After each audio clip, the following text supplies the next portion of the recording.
Hi friends, ఏంటి చిన్న రోకల్ని చూపిస్తున్నాను అనుకుంటున్నారా? చెప్తాను. మొన్న మా అమ్మగారింటికి వెళ్ళినప్పుడు మమ్మీ వాళ్ళ ఇంటి నుంచి చిన్న రోలు తెచ్చుకున్నానండి. దీన్ని ఇవాళ ఓపెనింగ్ చేస్తున్నాను.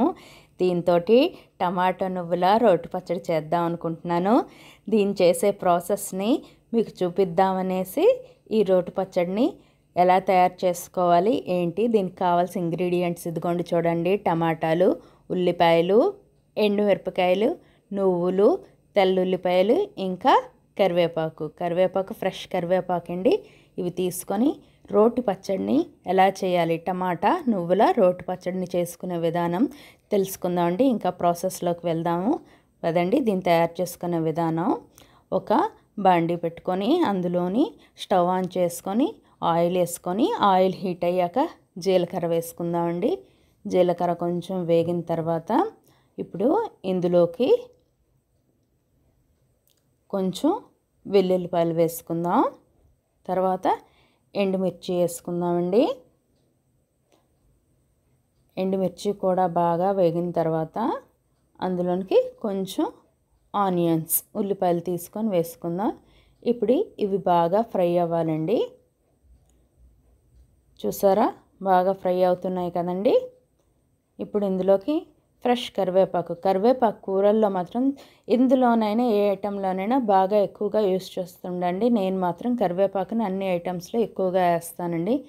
నెక్స్ట్ సాల్ట్, ఉల్లిపాయలు మాత్రం తొందరగా వేగాలంటే సాల్ట్ని వేయాలండి.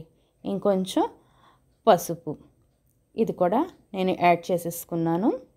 ఇప్పుడు ఇందులోనికి టమాటా పీసెస్ వేయాలండి. టమాటాలను నేనైతే పెద్దగానే కట్ చేసుకున్నాను, చిన్నగానైతే కట్ చేయలేదు. చూడండి, పెద్దగా కట్ చేసుకున్న టమాటాలని ఇందులో పెడుతున్నాను. ఒక టమాటా 4 పీసెస్గా కట్ చేసేసుకొని పెట్టేసుకున్నానండి నేను. ఈ టమాటాలని ఇందులో పెట్టేసుకోవాలి. ఈ విధంగా అన్ని టమాటాలు పెట్టేసుకున్న తర్వాత ఇప్పుడు దీనికి క్యాప్ పెట్టి బంద్ చేసేసి కొద్దిసేపు ఇది కుక్ అయినట్టు చూసుకోవాలి. ఒక 10 మినిట్స్ తర్వాత ఓపెన్ చేసి చూసుకుంటే ఇది హాఫ్ కుక్ అయింది. ఒకసారి దీన్ని మిక్స్ చేసుకుందామండి. కారం కొంచెం వేసుకుంది, ఇది కాశ్మీరీ చిల్లీ పౌడర్. నెక్స్ట్ చింతపండు, పచ్చడికి కంపల్సరిగా చింతపండు వేసుకుంటే టేస్ట్ అనేది చాలా బాగుంటుంది. ఒకసారి ట్రై చేసి చూడండి. అందుకు కొంచెం నేను ఇందులోని చింతపండుని యాడ్ చేసుకున్నాను. యమ్మీగా ఉంటుందండి టేస్ట్ చింతపండుని యాడ్ చేసుకోవడం వల్ల. దీని అంతటిని ఒకసారి మిక్స్ చేసుకుందాం. బాగా మిక్స్ అయింది కదండి. ఇది మళ్ళీ కొంచెం ఉడకాలండి. దీనికి మళ్ళీ క్యాప్ చేసి బంద్ చేసుకోవాలి. ఎందుకంటే ఇంకా హాఫ్ కుక్ అయ్యింది కదా, ఇంకా ఇది కుక్ అవ్వాలండి. మళ్ళీ క్యాప్తో బంద్ చేసుకొని ఇంకా కుక్ చేసుకోవాలి. ఇప్పుడు మళ్ళీ తీసి ఓపెన్ చేసి చూద్దామా? ఇదిగోండి చూడండి ఒకసారి ఎంత బాగా కుక్ అయిపోయాయో. టమాటాలు కదండి, తొందరగా కుక్ అయిపోతాయి, ఎక్కువ టైం పట్టదండి.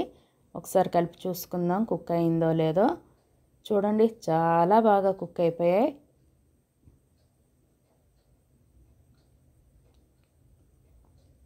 చాలా తొందరగా కుక్ అయిపోయాయి, చూసారా?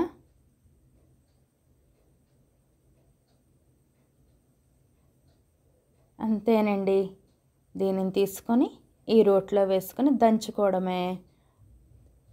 చాలా సింపుల్ కదండి. ఇప్పుడు ఇందులో కొంచెం అంటే చిన్న రోల్ కదండి, లేకపోతే ఒక్కసారి వేసేసుకొని రుబ్బిసుకోవచ్చు. కానీ ఈ రోల్ చిన్నది కాబట్టి నేను కొంచెం వేసుకొని చేసుకున్నానండి. మీ దగ్గర ఒకవేళ పెద్ద రోల్ ఉందంటే ఒకేసారి అయిపోతుంది. కాకపోతే ఇది చిన్నది కాబట్టి కొద్దిగా వేసుకొని నేను చేసేసుకున్నానండి. ఇందులో కొంచెం వేసుకొని చేసుకుందాం. చూడండి, మరీ మెత్తగా మాత్రం రుబ్బుకోవద్దండి. కచ్చాపచ్చాగా రుబ్బుకుంటేనే టేస్ట్ చాలా బాగుంటుంది. ఇప్పుడు ఇందులోకి తెల్లుల్లిపాయలు కొంచెం యాడ్ చేసుకోవాలి. నెక్స్ట్ చిన్నగా కట్ చేసుకున్న ఆనియన్స్, ఉల్లిపాయలు. నెక్స్ట్ ఈ నువ్వుల పప్పుని కొంచెం నేను వేపుకొని మిక్సీ చేశానండి. మిక్సీ కూడా మెత్తగా చేయలేదు, మీరు కూడా మెత్తగా మాత్రం చేయొద్దు. మిక్సీ పట్టుకున్న నువ్వులు కూడా వేసుకొని నువ్వుల పౌడరు ఇందులోని యాడ్ చేసుకొని దీన్ని మళ్ళీ కొంచెం రుబ్బుకోవాలి. మెత్తగా మాత్రం రుబ్బుకోవద్దు. చూసారా, ఈ విధంగా రుబ్బుకోండి. ఈ విధంగా రుబ్బుకున్న వల్ల టేస్ట్ చాలా బాగుంటుందండి.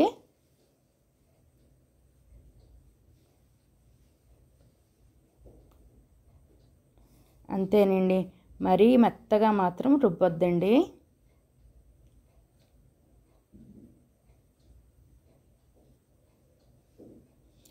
అంతే, మన పచ్చడి రెడీ అండి. మళ్ళీ దీనిలో కొంచెం చిన్న చిన్నగా కట్ చేసుకున్న ఉల్లిపాయలు, కరివేపాకు, పచ్చిమిర్చి అన్నీ మళ్ళీ మిక్స్ చేసుకోండి. చూసారా ఎంత కలర్ఫుల్గా ఉందో, టేస్ట్ కూడా అంతే బాగుంటుందండి. ఎందుకంటే ఇందులో టమాటా, నువ్వుల పౌడర్ కూడా మిక్స్ చేసాం కదా. చూసారా టమాటా పచ్చడి ఎంత బాగుందో. అంతే, రెడీ అయిపోయిందండి మన టమాటా పచ్చడి. టమాటా నువ్వుల రోటి పచ్చడి. చూడండి, ఇది చపాతీలోనైనా తినండి, రైస్లోనైనా తినండి. Thank you. Like, share, subscribe.